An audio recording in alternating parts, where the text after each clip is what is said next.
questions about, but again, it has a more casual feel to it. Also, we pay attention to the chats. I see we've got people coming in from all over the place, so that's exciting. I always enjoy seeing where everybody's from, and seeing names that I recognize is fun as well. You know, many of us that have been in this industry for a while tend to work more than one job at a time. Now, that doesn't happen all the time. However, it doesn't take that long to build up experience and start making connections. So, we thought it would be a good idea to talk about some of the side hustles that happen for medical coders. For the most part, I would say that this occurs more for people that have a few years under their belt, but we're going to break that down and talk about what the options are, even for people that are relatively new to coding. Plus, there is so many credentials out there. There is lots of different specialties, and so you if you knew where to look, you might find out there are opportunities where you didn't expect them.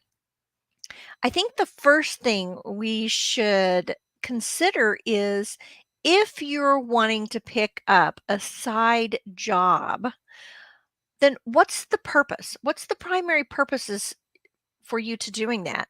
Is it money? Do you need more income? That is always great. Some people pick up side positions because they want to pay for a new credential, or they just need the money. And, you know, there are always reasons to pay off loans and debts faster, or maybe you need a better vehicle, or maybe you just got lots of kids and they eat a lot. I mean, there's so many reasons. Maybe you're saving for something specific. And also, there are times when maybe you're wanting to purchase something specific or gifts, especially around the holidays. And there are some positions that occur or are only based around the end of the season or the end of the year. So that's always good. Uh, Experience. Do you want more experience? Is that why you're going to pick up a side position? Uh, you can never get enough experience. I know that I learn stuff all the time. And I think one of the issues is that if you've been in the field for a little while, you kind of get into a niche. You find out what you like and then you stick with it, and then you don't branch out. And that is great to continue to build up experience in what you're already doing. But if you don't break out of that box, then you won't get experience in other avenues. And we know that everything's changing constantly in our industry. In fact, if you are working, say you're working remote, you could literally be given a project to start working on in the morning, and by that afternoon, they've pulled you off of that project and put you on something else. And it doesn't happen for what I call just in the trench coders, people who are doing production work. It happens across the board. And so achieving experience is always valuable. The other reason I thought people might get a side position is that they have time. Now, some of you will say, well, I work 40 hours a week. I cannot imagine having enough time to pick up something on the side. And that's absolutely true. Honestly, if you are a young family, if you have young children, or if you're a caregiver, then you probably don't have the time to commit to a side position. But think about this.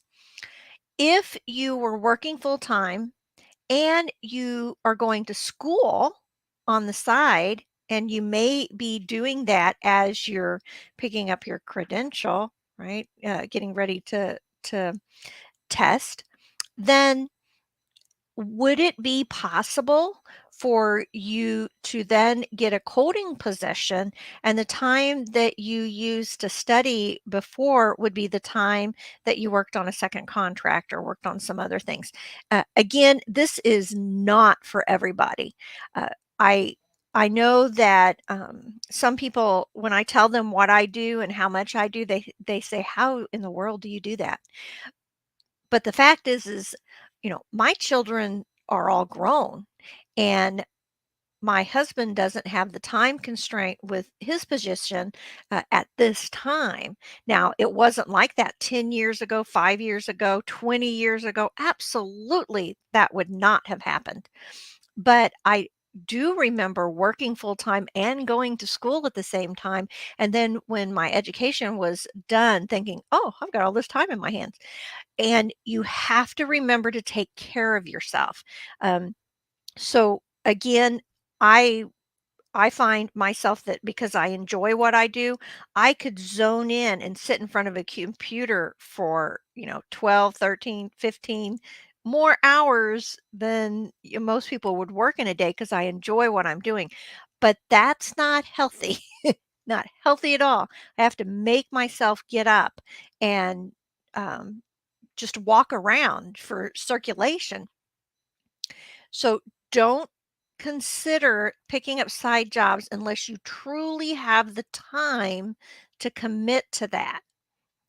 Now, there are a lot of positions that are temporary. And this is ideal. I remember, growing up, seeing people in some stores that I knew that didn't normally work there, and it usually was, "Oh, I'm just picking up extra money for Christmas, for the holidays," and that type of a choice for picking up a side job.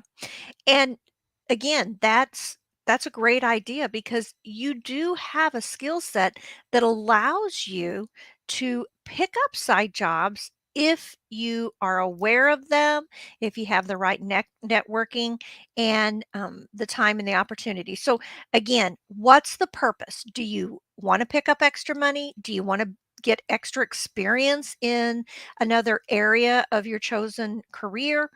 Or do you have a little extra time and, you know, you will decide to focus it on using it to make more money or more experiences? The next thing you need to ask yourself if you are going to consider picking up a side position is, what are your strengths and weaknesses? Because it doesn't do you any good or the person that is potentially hiring you if you're stretching yourself and working at a an arena or area that is you're not going to be able to give it your all, right? That is detrimental to you in your career path. That it can cause burnout as well as maybe burn bridges if you don't do a good job, if you commit to something and then can't fulfill what you want to do. I know that there are areas that I absolutely love to work in, and I tend to gear all my focus towards that. There's nothing wrong with that. However, that also means that you're not diversified if you um, uh, want to look at different options.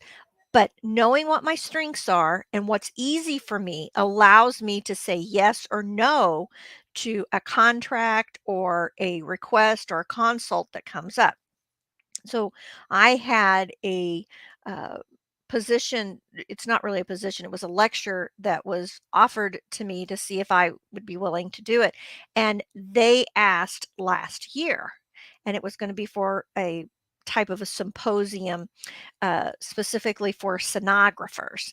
Now, this is not an area I am an expert in. However, they asked me a year ago for this coming fall, and I said, "Yeah, I can do that." And because they're giving you plenty of time, as well as I am not an expert in that area, so therefore I can research and increase my knowledge base. And then because this was a specialty for them, they in turn have been frequently sending me scenarios and questions that they would like to have answered, which broadens my knowledge skill set. And because I just do the research, and there's plenty of time for me to do that. Now, if they had asked and said, next week or in a month, can you do this presentation? Da, da, da, I wouldn't have done it because it is not within my skill set. I don't have time to properly commit to it. And so it wouldn't benefit myself or them for me to do a sloppy job. Uh, or again, I would pass that on to somebody else that I've networked with that I know that either specialized in that or has the time and the resources to commit to it. So, what are your specialties? What are you good at? What are your weaknesses? Be aware of that before you jump in. And I would also say it's a good idea to question others to see if they can tell you what you are good at. Again, I don't have a problem doing public speaking, so that's easy for me. However, if maybe somebody had asked you to speak and this is the first time that you've ever done this and there's a lot riding on it, you they might say, "Oh, you know what? Before you do that, you might want to break in and do something a little easier to build up your public speaking skills." Uh, and that is going to be one of the things we're going to talk about here in a little bit. Uh, also, uh, for the medical coding arena, I kind of broke down some areas that you could put in your strengths and your weaknesses. And uh, ask yourself, be very blunt and say, okay, what am I good at? What am I not good at? So if I were to divide these up for myself, and I just put them on a table, it's not pros or cons for me, but I would say I'm very good at ICD-10, both CM and PCS. CPT, not so good. Again, I can do it, but I don't prefer to talk about it, lecture about it, or work in it if I have a choice. Again, I would not say that it was my strength. Would I say it was a weakness? No, probably not, but I would definitely put it in the negative um, area. So that means what type of positions would I probably not enjoy or want to pick up? It would be things like pro fee, doctors' offices that have a lot of E&M doesn't bother me, but it's all that other stuff when they start getting shots and flu shots and all this other stuff and modifiers. I'm not I don't deal in modifiers very often because I have a specialty and it's based on diagnoses, not what you do to the patient, which although CPT codes can have modifiers in the billing.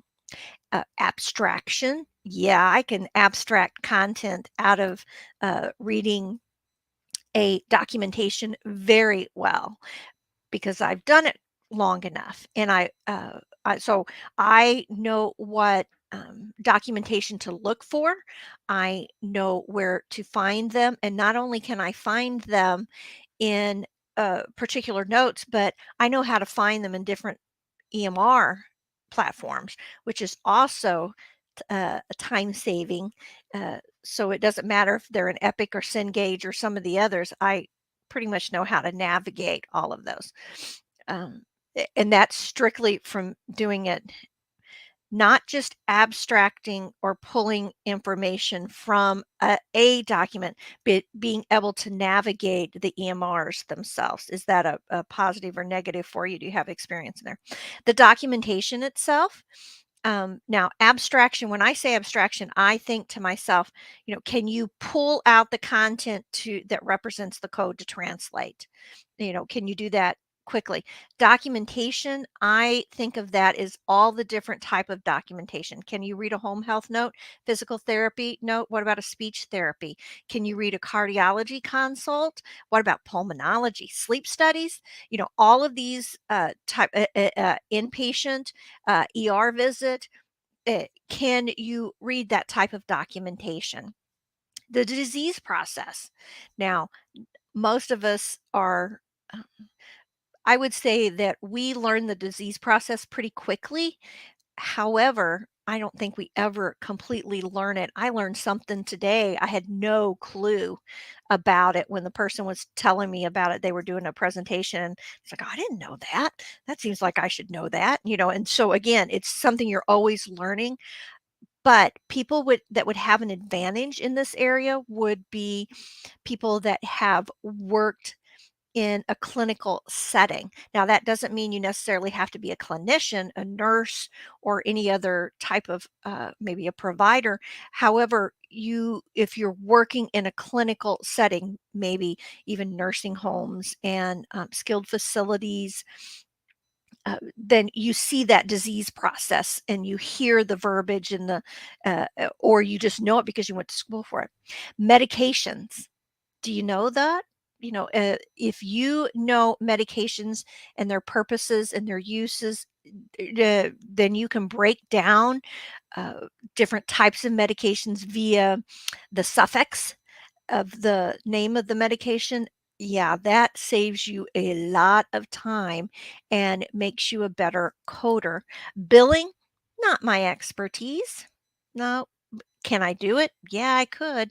I did it for a year for a hospital, and you know what? I didn't enjoy it very much. It was okay.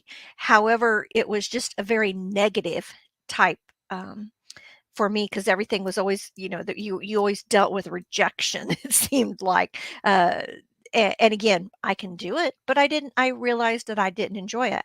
Now, other people, absolutely fabulous when it comes to billing. I know somebody that she prefers that, and I always kind of rolled my eyes when I'd hear her talk about it, but that was enjoyable for her, and she was really, really good at it. And there is a huge need for people that have experience or a desire to work in billing because there is, I just don't think there's as many people that do that, and there's so many opportunities in billing companies, insurance companies, things like that. Also, denials. You can get a job just working in denials. Uh, and again, this is maybe an area you didn't even realize existed. Also, legal insight. There is I got honestly, I got a call the other day. It's to be a legal expert, not a legal expert. What do you call it? Expert witness. And what it was diagnosis coding to for fraud and abuse for an attorney, and they were just seeing if I would be interested. Like a preliminary call, and I said, yeah, if it meets my skill set, and it did. And she said, now this isn't anything that's going to happen until 2023. This is litigation that's ongoing, and it's going to, you know, be a long time. We're just trying to set up our experts. It's like, wow, I know other people that do that, but I had not done it because it was never in the arena that I specialized in, and this was specifically in risk adjustment. So, like, yeah, that's what I love to do. I'd be willing to do that. Again, divide up what you're good at, what you enjoy, and what you would prefer not to tackle.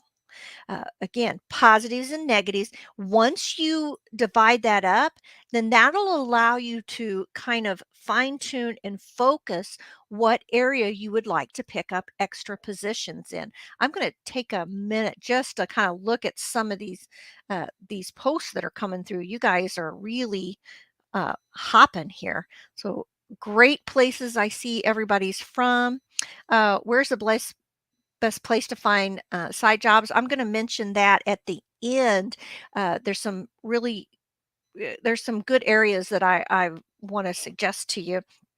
Carissa says, is there a platform or way to put ourselves out there as a contract coder? Yeah, there is. How can I get a position? Oh, how can I get contract positions? And will they train me or should I do it on my own? Now, that's a question I can answer right now. I'm going to tell you here in just a minute how to do some contract stuff. Several areas they could, if it's in risk adjustment, they're willing to train you. Other areas, no. The reason they have a contract set up is that they want to bring in somebody that can clean something up or work quickly to assist them, or that's one type of contract. Uh, Others are that they are just starting out and they need somebody to be in the trenches. And when they say contract, that means it could be temporary. So they could use you for 3 months, or they could use you for a month, or they could use you for 6 months or even a year. But what what a contract does is it means that you are not their employee. So they're not paying insurance for you. There is a beginning and end date. Uh, Unlike if you've got a regular job, they they hire you and they don't want there to be an end date. So there's what defines a contract, in my opinion, is that it is temporary. There's a start and finish. Can it last for years? Absolutely. But it's defined. There's a beginning and there's an end, and what's expected of you is defined. And then if that any of that changes, you redo a contract. Also, they don't usually pay insurance. You're self-employed. That's another thing I didn't mention it here that I probably should have mentioned. If you're going to do side jobs, that changes your income. And that means that it could bump you into another tax bracket. It also Contracts are self-employed, so they're not paying taxes on you, you are paying taxes. And I think it's anything over $600 in a year, then that, you have to submit and claim that, and you won't do a job that's under $600. Uh, so you fill out an, oh gosh, I can't remember what that form is. Uh 15, it's not I'm thinking 1,500 form. No, I have to think about what the name of that form is when you are a contract employee. Let's see here. Bill Okay, some people like billing. Yeah, there are, I always think that you're a little on the nutty side when you love billing. But again, some people don't like the diagnoses like I do, and I'm kind of stupid about it. I love it so much. Yeah, yeah, there you go. Billing is very repetitive. Yeah, you're right, sir. The comments that um, people that are very analytical minded and like to see things completed quickly and have definition, they do very well in billing. And I am not like that. Very repetitive. Uh, let's see. There is a shortage of medical billers in the US. 1099. Thank you, Tamara. That is exactly what I was trying to think of. I was doing UBO4, 1,500. That's not even what that's I'm thinking billing. Yeah, you will need to do a 1099, and you probably want to have somebody help you with your taxes when you do. So if you're going to pick up side jobs and work more than what you normally do, because you don't want to be caught at tax time scrambling and trying to get the rules together. Whoever contracts with you, they have their ducks in a row. You probably don't unless you're used to doing that. And it's very painful to do your taxes, realize that you turn in all these 1099s and now you owe a lot of money without having not captured all of your expenses that you need to. So that is something to be mindful of. I love billing and been doing it for 20 years. There's a shortage of medical billers. There really is a big turnover. And, I was really surprised that in the yearly survey that goes out by the AAPC, how much they say the average biller makes because it's higher than coders, and I thought it would be the other way around. But I think part of that may be because there's a big turnover. There's always a position for billers, it seems like. Uh, oh, Sarah, yeah, Alicia, you would kill it in court. No, I would not. I am sure I talk way too much, and when you're giving depositions and stuff like that and being questioned, they want definitive short answers, and yeah, that would be something I would have to practice. But you know what? It isn't this position that they had inquired about is just an expert consultant, and for litigation, you would not be in a court setting, which is good. Let's see. I'm looking for contract work in back billing and denials, I think. That's really good, Renata. And I'm going to tell you some resources here in a little bit. I have a lot of experience in profi billing, and that's huge. There's some unique avenues that you can do, Renata, in that there's billing companies sometimes that just need help cleaning things up. They get a little behind, and so having those right connections will help you. Trina said a W-4. I think it's not. I think it's the 1099 and not the W-4 that they're dealing with. Uh, and Yumi says, "I'm a new coder. Thanks for this. I'm looking to narrow my coding focus." Yumi, that's really wise. Now, again, when you're new, you're going to try to be as diverse as possible, and but there is some niche avenues that are beneficial to new coders, like risk adjustment. Um, let's see, everybody's saying 1099. Oh, yeah. I don't know if I want to say your name right.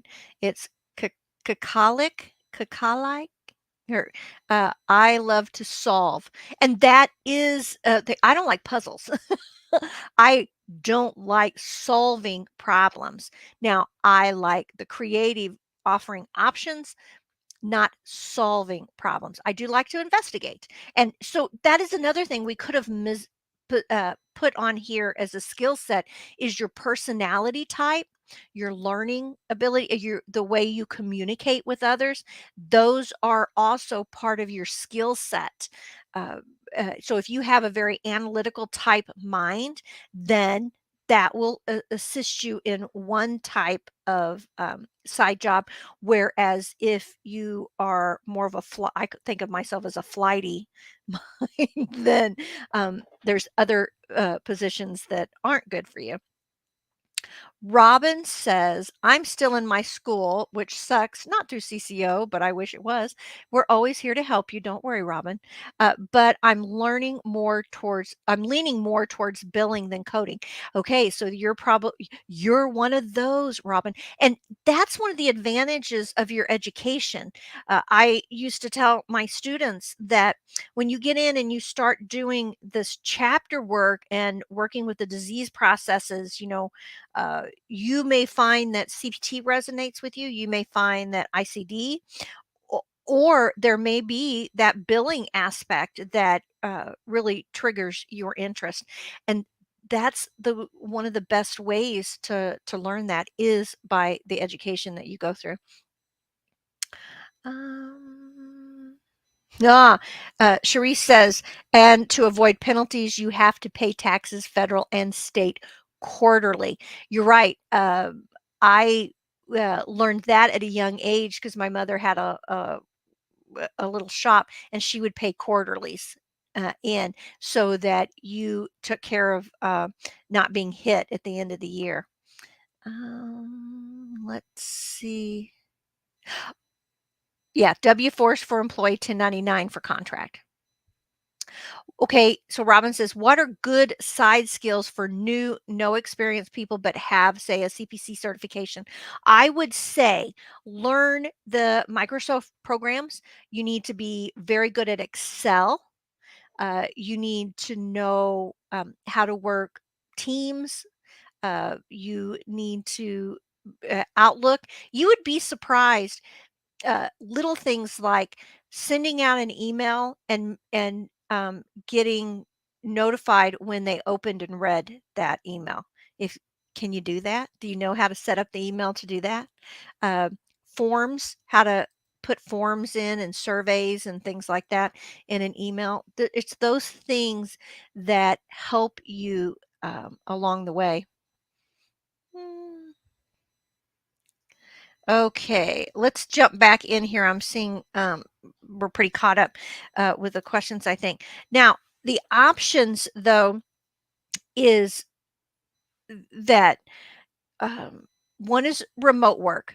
And even a couple years ago, I would have said, well, remote work is on the rise. However, uh, 5 or 6 years ago, I would have said, you're never going to get hired as a new coder doing remote. It just isn't going to happen. Well, it does happen now.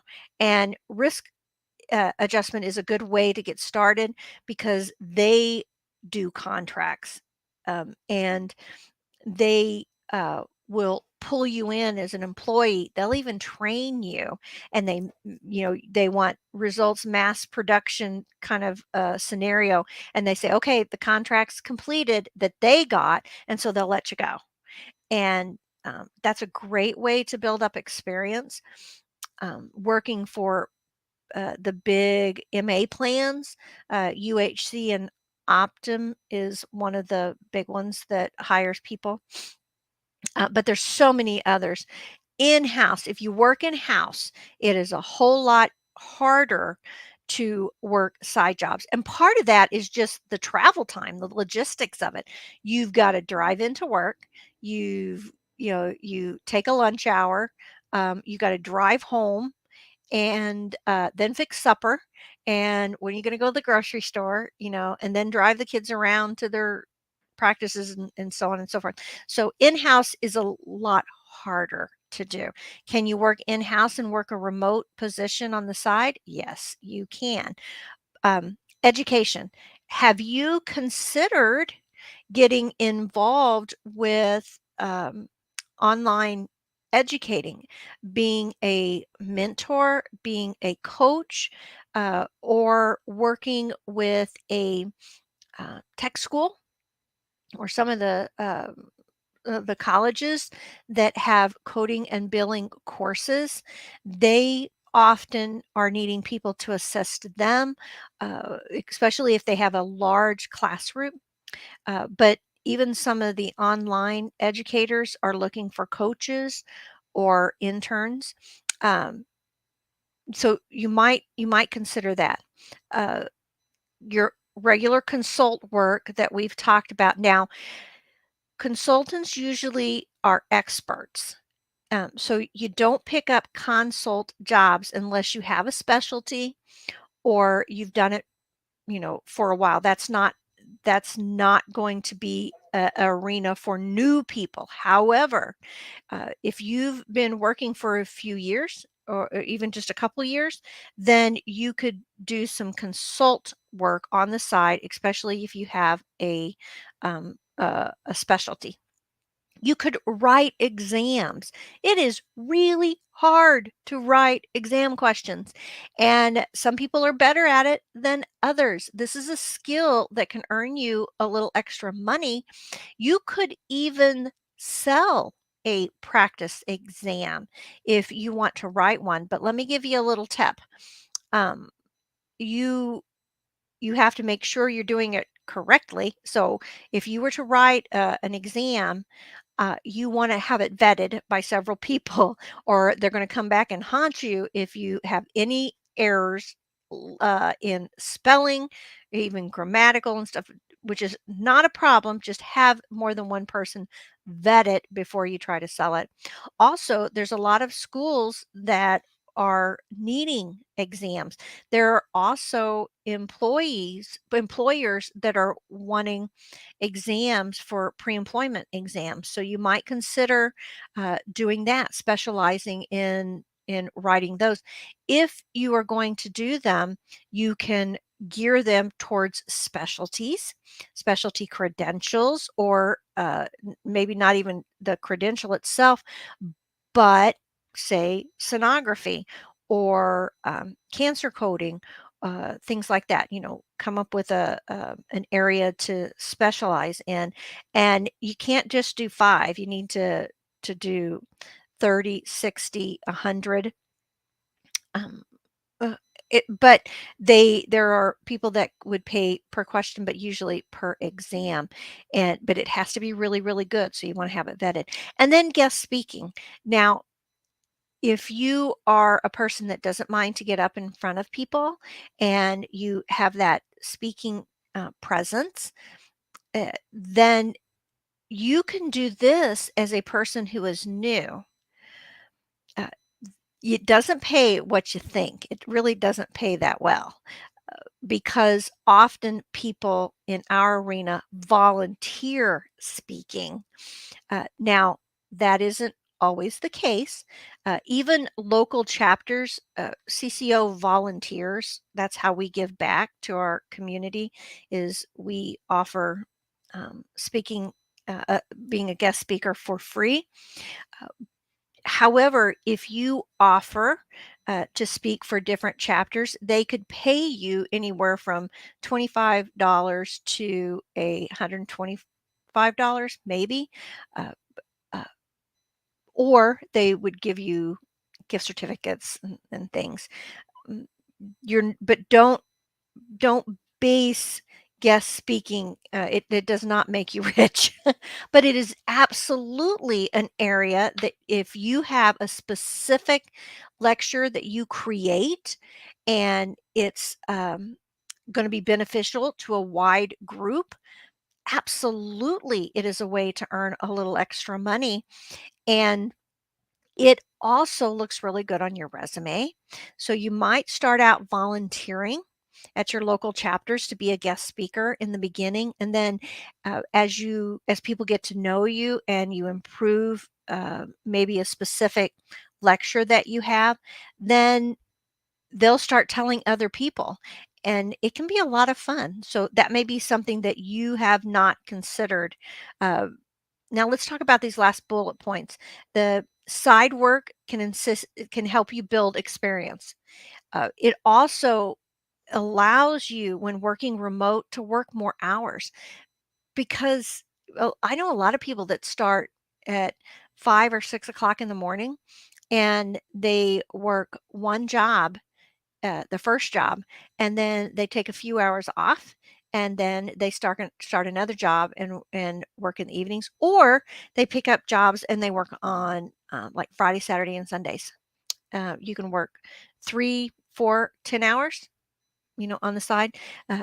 Again, don't think that you're going to do this and make a lot of money and life will be all great. It's really hard to do that. It wears you out faster than you might realize. So take it slow before you jump in and say, "Oh, I'm going to work 2 jobs." Uh, Again, teaching, sharing your experience. And let me tell you, you may want to start with a lecture that isn't coding based. It could be on something like how yoga made me a better coder, cleared my mind, or I became sedentary lifestyles, how to get out of the sedentary lifestyle of a coder, or different things that could be applicable to people like us. Uh, and then specialize in a specific area and become a consultant on that specific area. So let's talk about some of the resources out there. Risk adjustment, just a heads up, their contracts happen at the end of the year. So they would maybe hire somebody for September. No, let's see. I guess they kind of do it earlier than that. Um, they will often do 3 months, and then you would get laid off in November and December. Uh, Sometimes you don't get laid off in November and December. It depends how fast they get the contract that they got, and how quickly the coders that they have get through it. Now that's working for MA plans.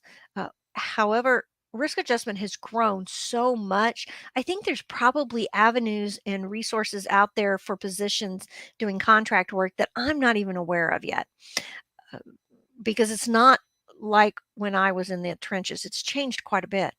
Uh, Insurance companies. Now, with risk adjustment, you're often working for MA plans, but there are insurance companies that need people to come in and go through the claims that are coming in. And this is also a really good area for billers.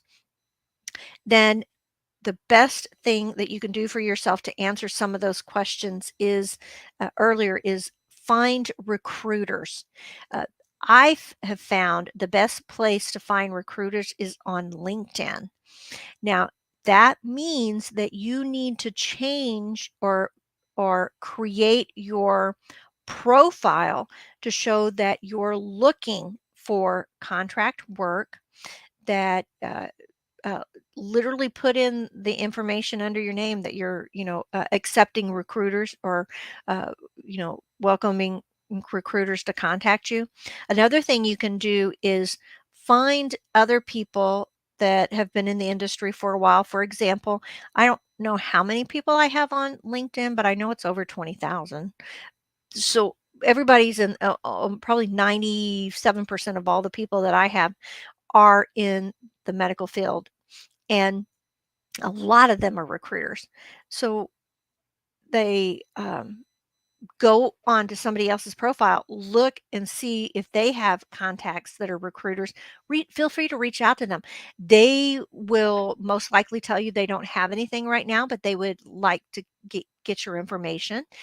Some Mind you, some recruiters specialize. They do executive positions, or they only work in risk adjustment, or they only do billing, or da da da da da, or they only work with people that have 5 or more years of experience, stuff like that. But it never hurts to have these people in your pocket as a connection, because they talk to each other. They get paid to find people to work. I would suggest that you have a LinkedIn profile. It doesn't cost anything. Do not pay for the options in LinkedIn. Those are for people that are recruiters pay, for that. And it's very, very expensive. So everything you need is free, but have a professional resume, have a professional LinkedIn profile, and be very careful about the verbiage that you use as far as listing your experience and what you're looking for and what you're doing presently. Uh, that make it as clear as possible, but concise. Don't be overly wordy. One of the things that annoys me very much is to be looking on LinkedIn and a person has a fabulous information about their career. They look very professional, and then their picture that they have is one with like that Snappy app where they've got bunny ears or something, or they have a sultry pose, or just some really outlandish stuff. You'd be really surprised. There's no reason to show cleavage in a profile picture on LinkedIn unless the career that you're wanting is not a medical professional. Uh, so be very mindful of that, and have a picture of yourself. Don't have a bouquet of flowers or a cat, your cat. That is not going to get you jobs. And if you don't think that you have an attractive picture that is professional, it's pretty easy to do with a cell phone or have somebody help you. But uh, you don't have to look like a glamour model, but you want to look for professional. So, have a blouse that maybe even buttons up, and a blank background. Um, and then network with your local chapters. That's how you find jobs. And this is also how you find those secondary jobs. Let people know that you're open to doing side positions and what the purpose is. Well, I really need to pick up some extra money, and there's a couple things I'd like to pay off, or I'd like to have more money for Christmas, or I'm really looking for experience in cardiology, or a specific area. And if you ever hear of anything that comes up, would you pass it my way or let them know about me? Or that, I've got a little extra time on my hand. I would like to pick up a side job, um, and see if I would like working remote. I'd like to get in there and do that. And the people that are at your local chapters are the ones that have the pulse of the community that you're in. Code fee per chart instead of working per hour, work per chart, especially if you're new. And then that way you're not committed or feeling stressed that, oh, I've got to do 30 charts, in an hour. No, you're getting paid per chart. And so when you have more time, you do more charts, and when you have less time, then you don't have that burden. Now, that's not for everybody, but I would say if you're starting out, then that's a good way to go. The credentialing organizations always post jobs. Uh, they have some resources. Now, I'm not talking just the AAPC and AHEMA. Go to Paycom, go to AMBA, um, go to some of the CDI ones as well. The online lectures and networking, uh, uh, go to online presentations when they're remote. This allows you to network with other people as well. Uh, Offer to find them on LinkedIn and connect if it's remote. So networking is the way you're going to get jobs. It really is more about who you know than just stumbling across a job. Attend conferences, and I don't mean just the big conferences. There is other conferences now. So many of them can be remote. All of the local chapters now open up to people across the nation. So my local chapter is Jefferson City, Missouri, and they've got a big event coming in September. Uh, and anybody can attend remote. So that would allow you to connect with them. Whatever state you're in, go in and find out who is having symposiums and Maymanias and stuff like that. Uh, Volunteer. You can volunteer via your chapter, but you volunteer to be a guest speaker and um, see if there's anybody out there that's needing some help in their position, especially if they own a billing company or a billing and coding company. You could volunteer to assist them. Don't forget those local colleges and technical schools. Those are great jobs, by the way. They don't necessarily pay very much. However, it's pretty inspirational to help other people become coders, and credentials carry a lot of weight versus, having a master's degree in basket weaving. So you could volunteer to mentor and coach people on the side, open up study groups for people in your local area. That would be a good way to network, and open up opportunities to do guest speaking or find positions that you can do as contract work. All right, let me just look and see if there was anybody else. I saw Lori jumped in there. She's always got great advice. And let's see. Some places pay for blog articles if you're a subject matter expert. That's right, Lori. In fact, Jesus was mentioning that and asked if I had said that. And I said I did not. I was going to mention it. Lori brings up a very, very good point. Sometimes they don't pay, and you just need to get your name out there as having submitted an article or a blog article. And then some do pay. The AAPC actually pays, it's not a whole lot. And they also have editors that will help you, but you got to submit an idea. Now, you don't necessarily have to be a subject matter expert to submit an article, but what you need to do is pay attention to these different magazines, professional magazines and the like, both HEMA, the AAPC, AMBA, Paycom were the ones that I mentioned before. And then what you need to see the writing style that's being done, and you need to mirror that with your own, uh, what you wanna write about, but that's an excellent way. It's $50 a pop usually, and so it's not a lot, but if you do that a few times, then, and there's always a need for writers. You pick a subject, you research it, exhaustively, and then you kinda get a format of a template of how to write those articles, and you can pump those out pretty quickly. And find some people to help you along the way if you need to. Let's see. I think oh, there you go. CCO has a free job PDF available there. Thanks, Lori, for posting that. Uh, Nisi says, after you get your CPC, how do you find a job? Probably the number one way to do that is to network. I would say it's not easy, but also look in risk adjustment because they hire new coders. There's always a catch 22. You don't get hired unless you got experience, and you don't get experience unless you can get hired. How to become a pro in Excel. There are tons of YouTube videos on how to work Excel. I would invest in that. I any suggestions or classes that you can take? Definitely free YouTube videos. What about physician educator? Well, that's one of my favorite things to do. And you can get contract work as an educator. However, there is some nuances about that you want to be familiar with.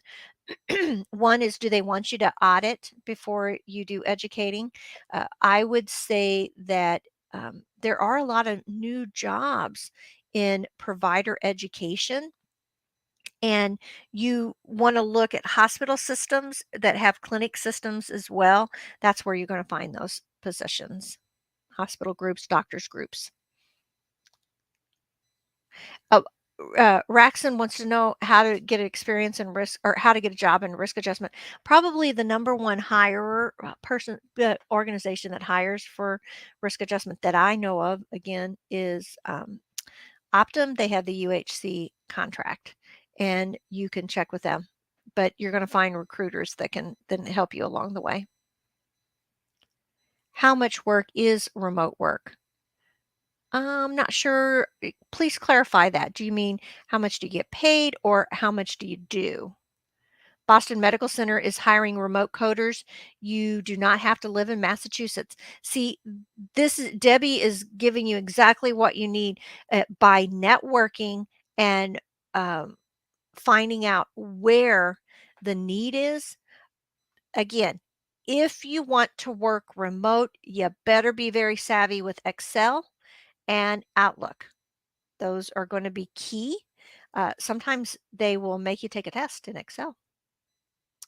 All right. Travel nursing agencies have contract coding jobs. Yep, that's right. That's another Raxon. That excellent, excellent advice. I should have thought of that.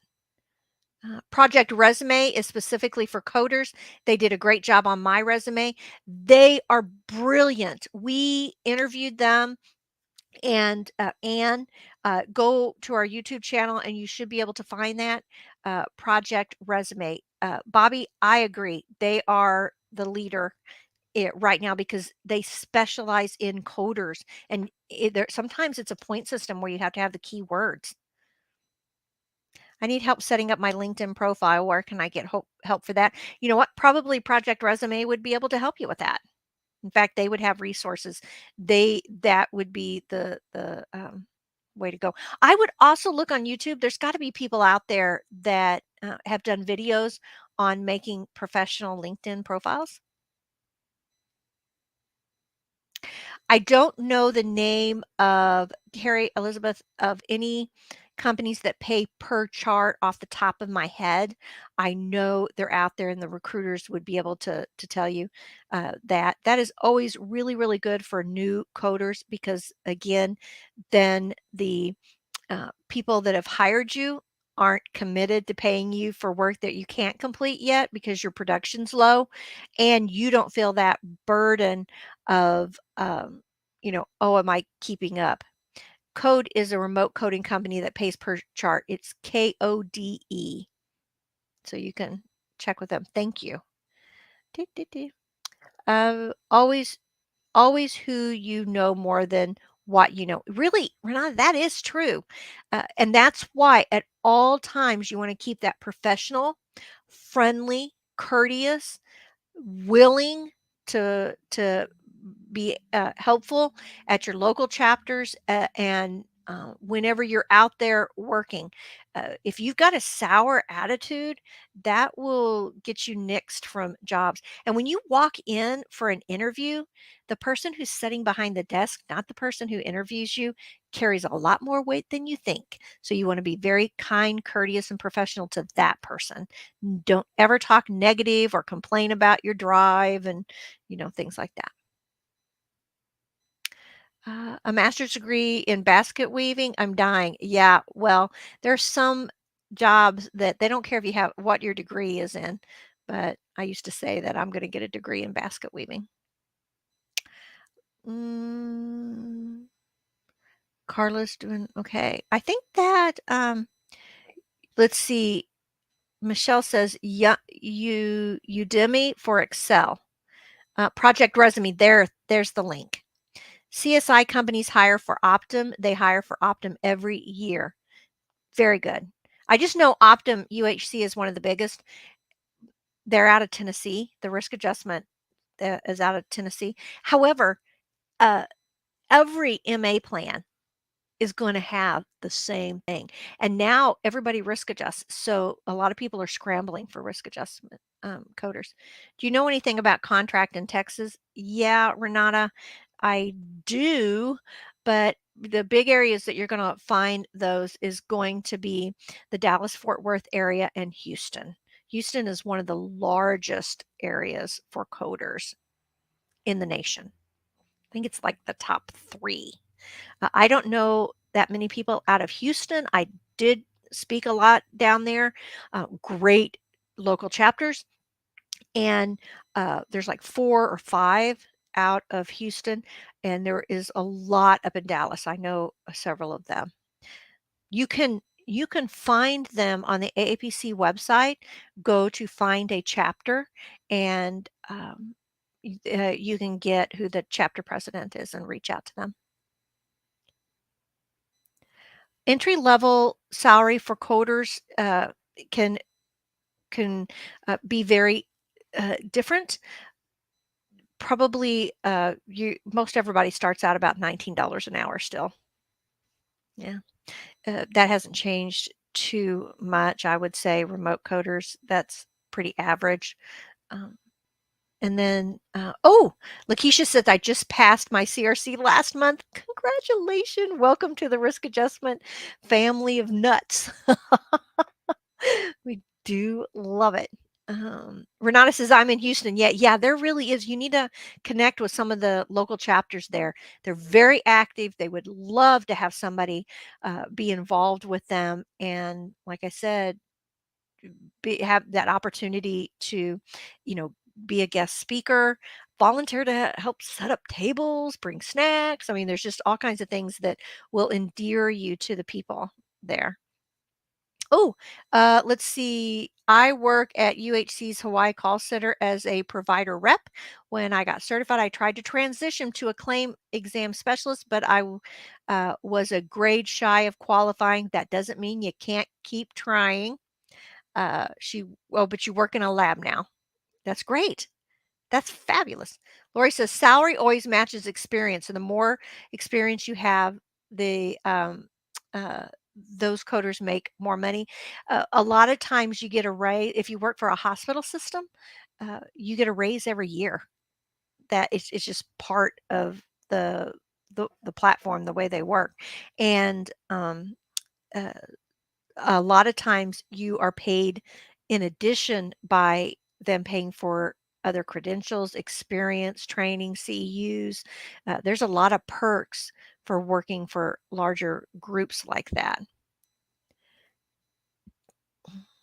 I don't know about remote companies that hire in California, but the thing about remote is you don't have to live there.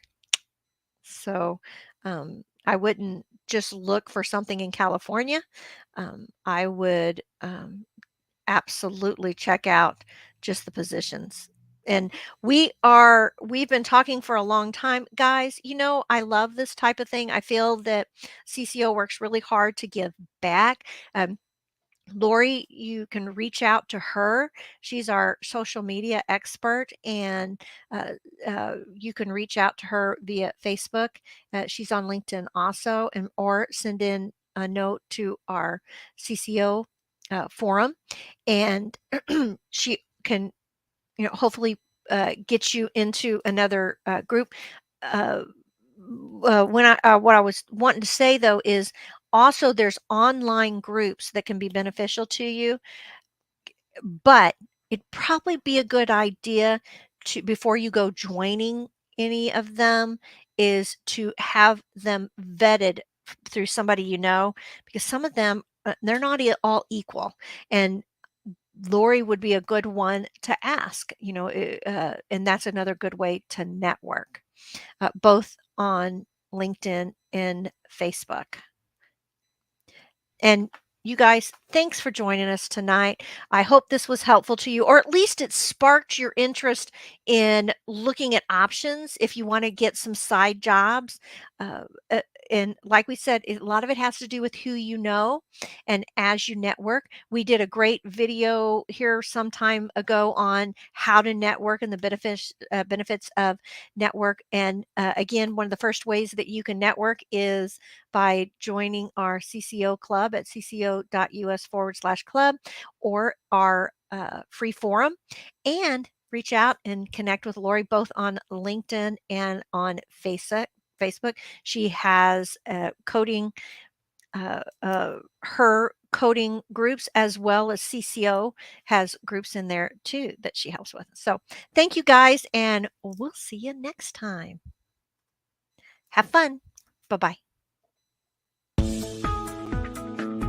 Do you need more medical certification and business training? Learn more at www.cco.us.